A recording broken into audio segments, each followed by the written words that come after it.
Hi, I'm Harry Moser. I'm the founder and president of the Reshoring initiative, and it's great to be back at the American Manufacturing Summit. It's absolutely important that companies understand that all these changes that have been happening, especially under Trump, have been associated with the risk associated with importing. And to the extent that the companies can understand that in many cases that it makes sense to localize, to produce in the market, for the market, US, other countries also, that they can minimize those risks. So we encourage them to do the math, to look at total cost, and when they do that, they'll see that a significant portion of what they've offshored would come back, and companies recognizing that is a key reason that about 170,000 manufacturing jobs came back in 2017. I like to differentiate between impacting US manufacturing as opposed to impacting US manufacturing companies. So clearly the tariffs, China tariffs, trade war, all this kind of thing, it's a complication. It creates uncertainty. It creates risk for US manufacturing companies. But for US manufacturing, for the people actually doing the work, for the factories, for the production of things in the US, those actions are tending over the long run to move work back to the US.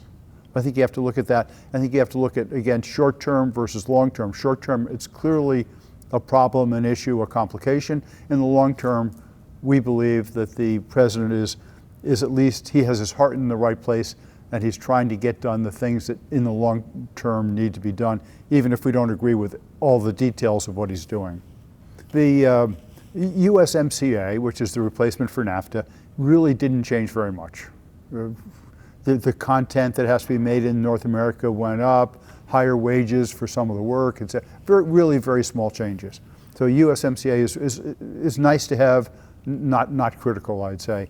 The steel and aluminum tariffs are complicated because they help the steel and aluminum makers, but they hurt the steel and aluminum users. And it's arguable, there's arguments on both sides as to which was greater. I suspect the hurt for the users is greater than the help for the makers. Well, hopefully the corporations will see that it makes sense to do what one of your first speakers said here, Black & Decker. Black & Decker said that their tendency is to make where the product will be consumed, to make it in the market all over the world, not just for the US, but for China, for India, for everywhere. And I think companies will see that there are risks out there, and it makes sense. The more that they make within the market, for the market, the more they can avoid those risks. Yeah. So we've always recommended, and we think it's even more evident today, that doing the math is critical. If you look only at the ex-works price, what I'm paying for the object, and you ignore even the duty and the freight and the carrying cost of inventory, the travel cost, the intellectual property risk, all these other considerations, you're not making the right decision some of the time. And so by companies swinging over to doing the math correctly, they'll be in much better shape. Yeah.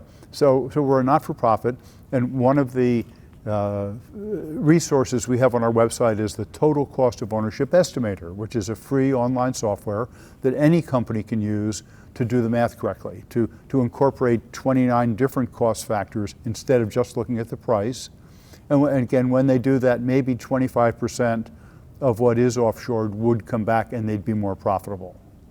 So we encourage companies to do that, and if they need help, they can get through to me on the website. I'm happy to help them. To me, networking is just absolutely essential. You've got a big crowd, you've got a diverse group of industries and responsibilities, and everybody I meet, I've learned something from. You know, it's just been great to meet them, and then to see many of them present, and then talk to them more in depth about what they've done.